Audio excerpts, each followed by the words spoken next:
উত্তেজিত হবেন না। তিনি কি নবী নন? কে নবী নন? আমি মামলাটা সাজাচ্ছি। কি মামলা সাজাচ্ছেন? হ্যাঁ ভাই, হাসছেন হাসছেন, ভালো। Because I love you.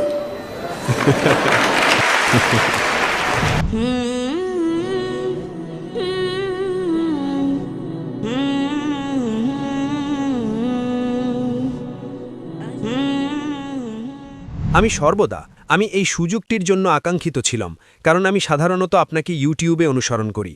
আপনার সহকর্মীদের মধ্যে যেমন সাবির আলী, আহমেদ দিদাত, আপনি হলেন প্রধান ধর্মরক্ষক।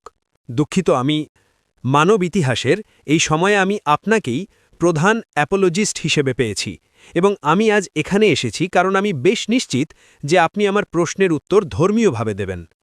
যখন আপনার কোনো বৈজ্ঞানিক প্রশ্ন থাকে, আপনি একজন বিজ্ঞানীর কাছে যান এবং আপনি একটি যৌক্তিক উত্তর আশা করেন। যখন আপনার কোনো দার্শনিক প্রশ্ন থাকে, আপনি একজন দার্শনিকের কাছে যান, কম যৌক্তিক কিন্তু অকাট্য উত্তরের আশায়। কিন্তু আজ আমি একটি ধর্মীয় প্রশ্ন করছি, এবং আপনার কাছ থেকে আমার একটি ধর্মীয় উত্তর প্রয়োজন, ডাক্তার। যে প্রশ্নটি আমাকে বিভ্রান্ত করছে তা হল ভাগ্যের প্রশ্ন। আমি জানি আপনি উৎপত্তি, অর্থ, নৈতিকতা এবং ভাগ্য সম্পর্কে বেশ পরিচিত, এবং আমার প্রশ্নটি কোরআনের উপর ভিত্তি করে। আমার 3টি প্রশ্ন আছে। আমার প্রথম প্রশ্নটি সূরা অধ্যায় 46 আয়াত নম্বর 9 থেকে এসেছে। আমি চিন্তিত নবী এবং তার অনুসারীদের ভাগ্য নিয়ে, কারণ এটি বলছে, আমি জানি না আমার সাথে কি ঘটবে বা আমার অনুসারীদের সাথে। আমি শুধুমাত্র একজন স্পষ্ট সতর্ককারী। সুতরাং সেই প্রসঙ্গে আমি ভীষণ চিন্তিত। ভাগ্যটা কি? ভাই, জি স্যার। আপনি কি একটু ধীরে কথা বলতে পারেন? মানে গতিটা দ্রুত। জি স্যার। ঠিক আছে, উত্তেজিত হবেন না। ও ধন্যবাদ স্যার। উত্তেজিত হবেন না। আপনি কি প্রশ্নটা পুনরায় বলতে পারেন? আমি শুনেছি যে আপনি বলেছেন যে দার্শনিকের মতো হতে। আমি ওটা শুনেছি। আপনি বললেন কোরআন বলছে সূরা 40 আমি শুনেছি, ওটা কি 40? 46 আয়াত নম্বর 9। আয়াত নম্বর 9। আয়াত নম্বর 9 এটা কি বলে? এটা বলে যে নবী, তিনি জানেন না তার সাথে কি ঘটবে বা তার অনুসারীদের। তিনি শুধুমাত্র একজন সতর্ককারী। ঠিক, তিনি শুধুমাত্র একজন সতর্ককারী। আমার প্রশ্ন এখন সেখান থেকেই উদ্ভূত। ভাগ্য কি? নবী এবং তার অনুসারীদের? ভাই প্রশ্নটি জিজ্ঞেস করেছেন, তিনি সূরা আহকাফ অধ্যায় 46 আয়াত নম্বর 9 উদ্ধৃত করছেন। আমি শুধু যাচাই করছি তার অনুবাদ সঠিক কিনা। মাঝে মধ্যে মানুষ ভুল অনুবাদ করে। 46:9 এটি বলে, বলো, আমি রাসূলগণের মধ্যে মৌলিক কিছু নই এবং আমি জানি না আমার সাথে কি করা হবে বা তোমাদের, আমি শুধুমাত্র তাই অনুসরণ করি যা আমার প্রতি ওহী করা হয়। এবং আমি একজন স্পষ্ট সতর্ককারী ছাড়া আর কিছু নই। হ্যাঁ স্যার। আপনার অনুবাদ এবং এটার মধ্যে পার্থক্য আছে। এখানে ভাগ্য শব্দটি উল্লেখ নেই। আমি কি এটা পড়তে পারি দয়া করে? আপনি কি পড়ছেন? অনুবাদটি। কে ওটা অনুবাদ করেছেন? আপনি কি আমাকে অনুবাদকের নাম দিতে পারেন? অনুবাদক? আমি শুধু মূলটা আরবিতে। আপনি কি আরবি বোঝেন? না, আমি আরবি বুঝি না। তো আমি যদি আরবিতে পড়ি সেটা আপনার কাছে দুর্বোধ্য মতো হবে, তাই না? আমি যদি আরবিতে পড়ি সেটা ঈশ্বরের বাণী। পুরো কোরআনে আরবি একই, বাইবেলের মতো নয় যেখানে বাইবেলের 2000 বিভিন্ন সংস্করণ আছে, মূল পাণ্ডুলিপি ভিন্ন। কোরআনে একটাই কোরআন আছে, কিন্তু অনুবাদ ভিন্ন হতে পারে। তাই আমি আপনাকে জিজ্ঞেস করছি কার অনুবাদ আপনি পড়ছেন। আপনি আমাকে বলছেন না। কাল আপনি বলবেন আমি সালমান রুশদির অনুবাদ পড়ব, তো আমি কি সেটা বিশ্বাস করব? আমার কাছে শুধু কোরআন আছে, আমি অনুবাদটা জানি না। এটা কি সাবির নাকি ইউসুফ আলীর? আপনি যদি না জানেন তার মানে আপনি গবেষণার লোক নন। আপনি গবেষণার লোক নন, আপনি একজন শিক্ষক। আপনি যদি একজন শিক্ষক হন এবং যদি আপনি না জানেন কে অনুবাদ করেছে, তবে এটা খুবই বাজে শিক্ষক, খুবই বাজে শিক্ষক। আপনি যদি কোনো বিষয় শেখাতে যান, আমি একজন মেডিকেল ডাক্তার, আমি একজন প্রচারক, আমি যদি বাইবেল থেকে উদ্ধৃতি দেই, আমি আপনাকে বলবো King James Version, New International Version, Douay Version, New World Translation. আমি আপনাকে বলে দেব আমি যা উদ্ধৃতি দেই আমি কিং জেমস ভার্সন থেকে উদ্ধৃতি দেই। বাইবেলে মূল পাণ্ডুলিপি ভিন্ন হয়, কোরআনে আরবি ভিন্ন হয় না, একই। কিন্তু যেহেতু আপনি আরবি জানেন না, আমরা অনুবাদের সাহায্য নিচ্ছি। আমি আপনাকে জিজ্ঞেস করছি কোন অনুবাদ? আপনি বললেন আমি জানি না। তো আপনি যদি না জানেন আপনি কিভাবে উদ্ধৃতি দিচ্ছেন? এটা কোরআন। এটা কোরআন নয়, কোরআন আরবিতে। কোরআন আরবিতে, ইংরেজিতে নয়। আপনি কি বুঝতে পারছেন? তো আপনি যদি কোনো অনুবাদ পান একজন অনুবাদকের যিনি সত্য নন, উদাহরণস্বরূপ আপনি বললেন আমি ডব্লিউ সেলের অনুবাদ করতে চাই, এখন সেল একজন খুবই অকাজের অনুবাদক। আপনি বুঝতে পারছেন তো? এই অনুবাদকরা কোরআনের ভুল অনুবাদ করেছে, আপনি বুঝতে পারছেন তো?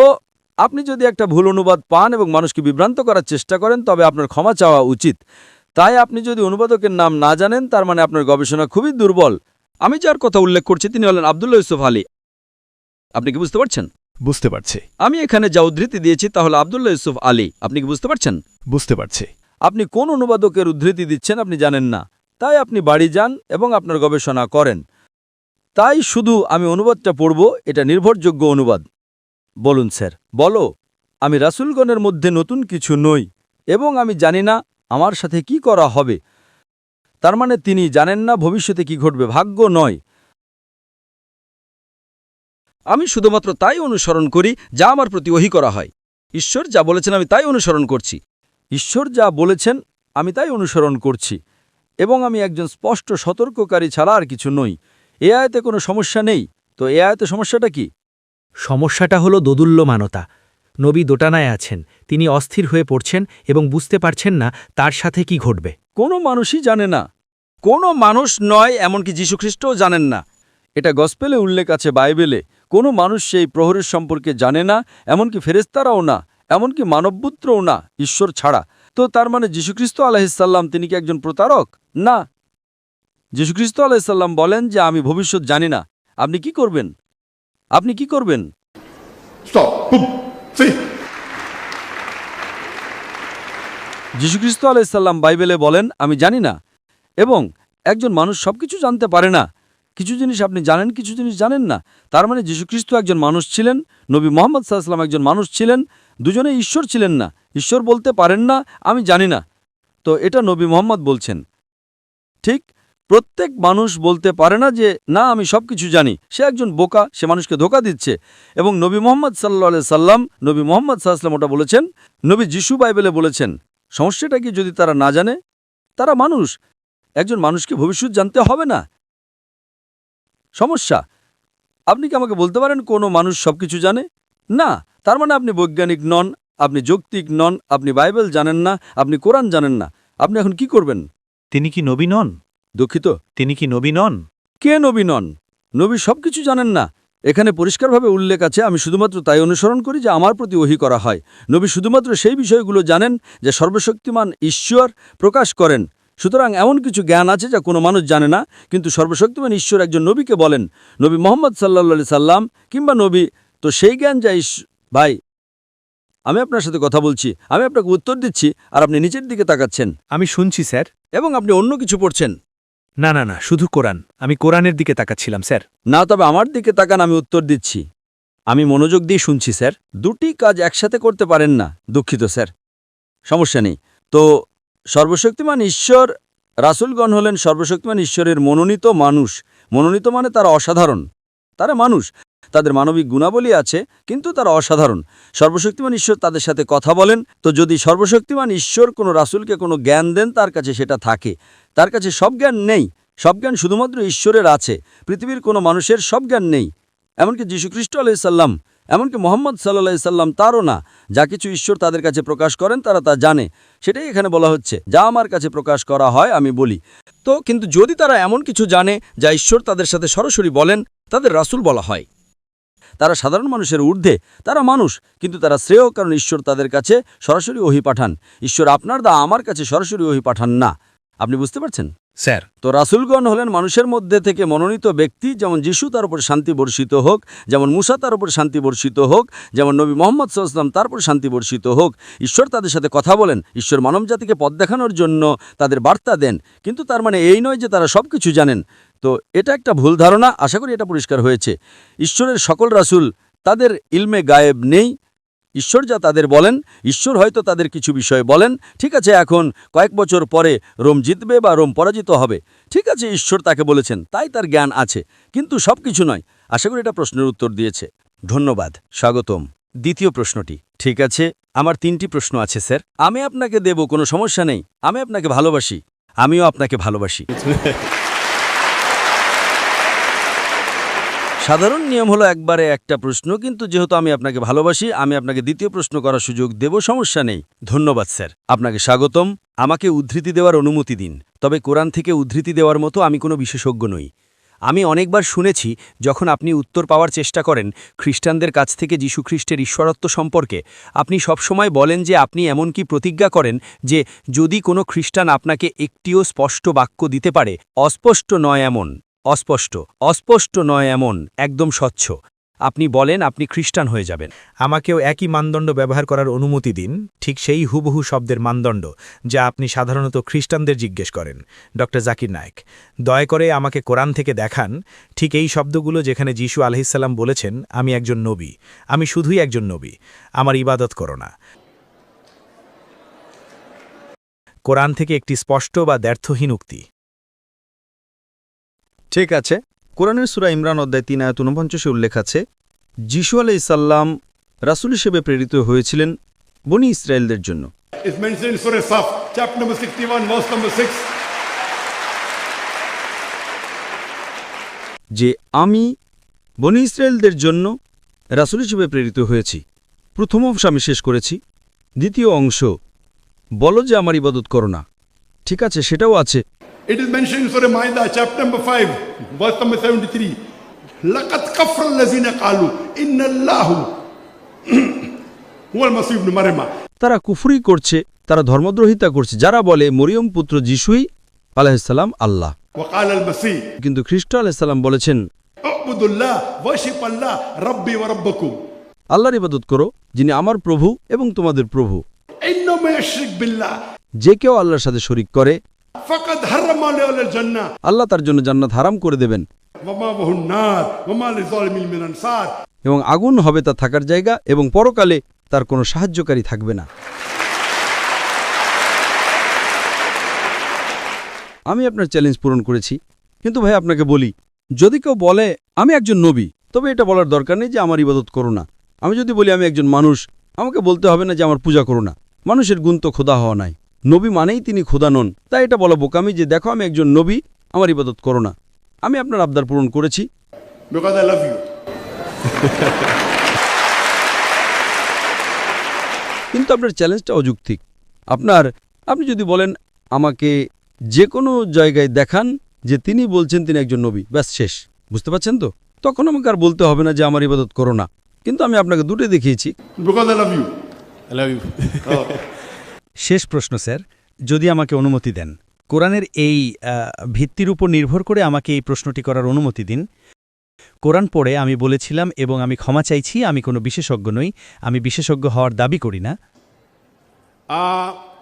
এখানে 4টি প্রশ্ন আছে। 4টে? না, আমি বলছি ওই প্রশ্নের ভেতরেই। যিশু আলাইসাল্লাম কোথাও আমি বলতে পারি তিনি খোদা হওয়ার দাবি করেছেন। তিনি সেই দাবি, এমন কিছু উপাধি আছে যা শুধুমাত্র খোদা ব্যবহার করেন, সেগুলো একচেটিয়াভাবে খোদা ব্যবহার করেন। দুঃখিত ভাই, আমি আপনাকে পরিষ্কার শুনতে পাচ্ছি না। আপনি কি প্রশ্নটা আবার বলবেন? যিশু কোরআনে খোদা হওয়ার দাবি করেছেন? না, আমি বলেছি আমি আমার মামলা যুক্তি সাজাচ্ছি, তারপর প্রশ্ন করব স্যার। দুঃখিত, আমি মামলাটা সাজাচ্ছি। মামলা সাজাচ্ছেন? তারপর একটি প্রশ্ন করব। ঠিক আছে, তাহলে আপনার মামলাটা কি মামলা সাজাচ্ছেন? আপনি একজন প্রফেসর স্যার, আপনি জানেন আমাকে মামলা সাজাতে হবে। I'm not professor, I'm a student. No, you aren't. Allow me, please. কোরআন কে আমাদের বিচারক? উদাহরণস্বরূপ প্রথম প্রশ্ন, কে আমাদের বিচারক? কোরআন বলে, কোরআন অধ্যায় 22 আমি জানি, আয়াত 6 বলে যে, আয়াত 56-57 আমি যদি ভুল উদ্ধৃতি দেই দয়া করে আমাকে জানাবেন। এটা বলে তিনি আমাদের বিচারক, এবং তারপর আমাদের খ্রিস্টান শিক্ষায় যিশু আলাইসাল্লাম দাবি করেন যে তিনিই বিচারক, ম্যাথিউ 25:30-31। দ্বিতীয়টি, আল্লাহ আরেকটি নাম ব্যবহার করেন, তা হল সত্য। সত্য কে? কোরআন অধ্যায় 22 আয়াত 6 বলে আল্লাহ হলেন সত্য। যিশু আলাইসাল্লামও জন 14:6 একই দাবি করেন যে তিনিই সত্য। তৃতীয়টি, কোরআন বলে কেউ ঈশ্বরের সাথে মহিমা ভাগ করতে পারে না, ঈশ্বর তার মহিমা কারো সাথে ভাগ করেন না। কোরআন 57, কোরআন অধ্যায় 57 আয়াত 1। আপনি কি তৃতীয় অংশটা আবার বলতে পারেন? এটা বলেছে যে ঈশ্বর তার মহিমা কারো সাথে ভাগ করেন না। ঈশ্বর তার মহিমা কারো সাথে ভাগ করেন না, এটা কোরআনে লেখা আছে অধ্যায় 57 আয়াত নম্বর 1। এটা বলে আকাশ এবং পৃথিবী ঈশ্বরের মহিমা ঘোষণা করে। আপনি যখন ঈশাই বইয়ের ৪২ অধ্যায় ৮ নম্বর আয়াত দেখেন, ইয়াহুয়ে বলেন তিনি তার মহিমা কারো সাথে ভাগ করেন না, কিন্তু যিশু আলাইসাল্লাম জন ১৭:৫-এ আসেন যে তিনি পিতার সাথে মহিমা ভাগ করছেন। চতুর্থটি, তারপর একটি প্রশ্ন করব, কে মৃতদের জীবিত করবে? এটা শুধুমাত্র আল্লাহই করেন। আপনি কি চতুর্থ প্রশ্নটা আবার বলতে পারেন? চতুর্থটি বলে কে মৃতদের জীবিত করে? কোরআন অধ্যায় ২২ আয়াত ৭, আল্লাহই একমাত্র যিনি এটা করেন, এবং তারপর যিশু আলাইসাল্লাম দাবি করেন তিনিও মৃতদের জীবিত করেন। জন বইয়ের অধ্যায় ৫ ২৫ থেকে ২৯-এ। এখন প্রশ্ন হল, একজন সাধারণ নবী কি এটা দাবি করতে পারেন? ভাই একটি প্রশ্ন করেছেন, 4টি বিষয় তিনি দাবি করেছেন কোরআন থেকে এবং উত্তর দিচ্ছেন বাইবেল থেকে। যদি আপনি কোরআন থেকে উদ্ধৃতি দিয়ে কোরআন থেকে উত্তর দেন তবে তার গুরুত্ব থাকে, কারণ আমি এবং মুসলমানরা বিশ্বাস করি কোরআন ঈশ্বরের বাণী। আমি বাইবেলকে ঈশ্বরের বাণী বলে বিশ্বাস করি না। বাইবেল শব্দটা মূল শব্দ এসেছে বিবলস থেকে। আমার মতে বাইবেল কি? আমি বাইবেলের একজন ছাত্র।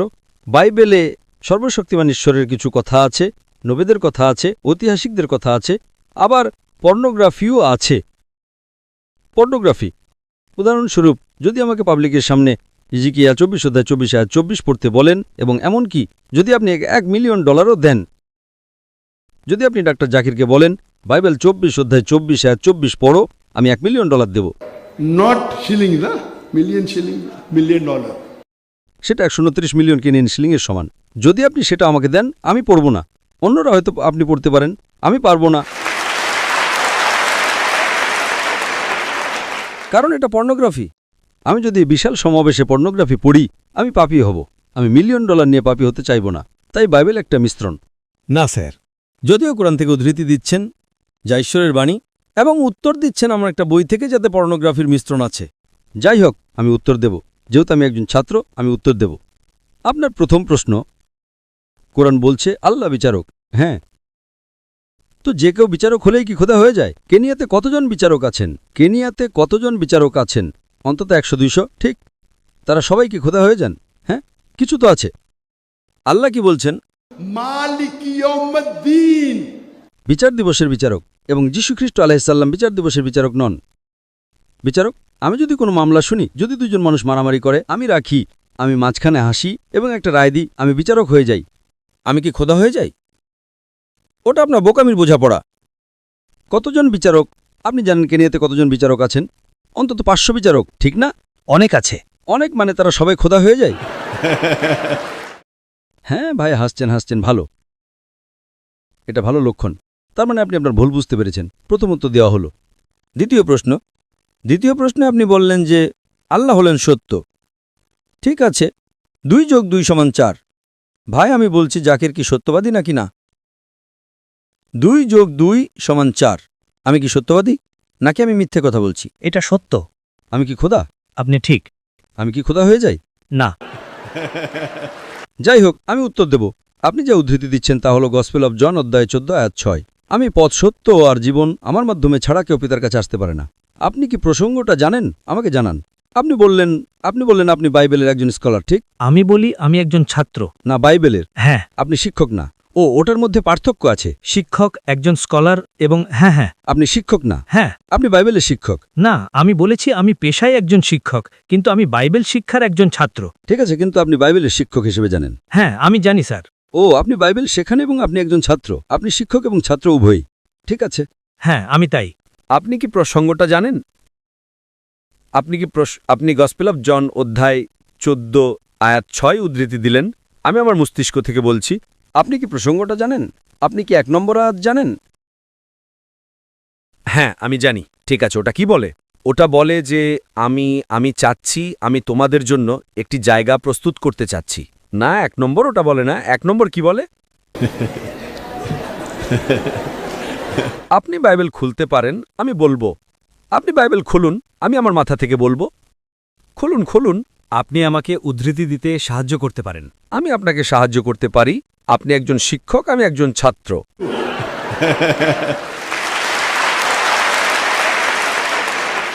না, মাঝে মধ্যে ছাত্র শিক্ষককে সাহায্য করে। প্রসঙ্গ জানতে হলে আপনাকে 1 নম্বর আয়াতে যেতে হবে।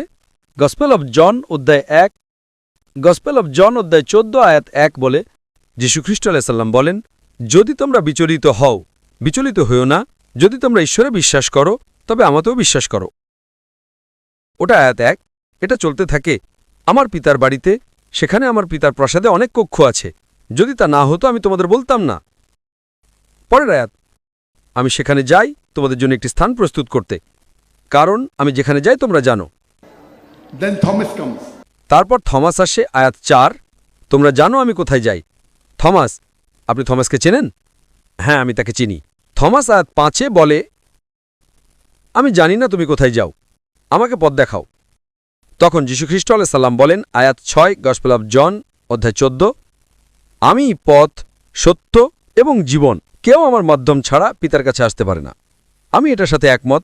প্রতিটি নবী তার সময়ে তিনি ছিলেন পথ, সত্য এবং জীবন। ওই নবীর মাধ্যম ছাড়া কেউ ঈশ্বরের কাছে আসতে পারত না। মুসা আলাইহিস সালামের সময়ে মুসা আলাইহিস সালাম ছিলেন পথ, সত্য এবং জীবন। মুসা আলাইহিস সালামের মাধ্যম ছাড়া কেউ ঈশ্বরের কাছে আসতে পারত না। যিশু আলাইহিস সালামের সময়ে আমরা 100% একমত, তিনি ছিলেন পথ, সত্য এবং জীবন। কেউ সর্বশক্তিমান ঈশ্বরের কাছে আসতে পারত না যীশুখ্রিস্ট আলাইহিস সাল্লামের শিক্ষার পথ ছাড়া। আজ নবী মুহাম্মদ সাল্লাল্লাহু আলাইহি সাল্লামের সময়ে নবী মুহাম্মদ সাল্লাল্লাহু আলাইহি সাল্লাম হলেন পথ, সত্য এবং জীবন। মুহাম্মদ সাল্লাল্লাহু আলাইহি সাল্লামের শিক্ষার মাধ্যম ছাড়া কেউ সর্বশক্তিমান ঈশ্বরের কাছে আসতে পারে না।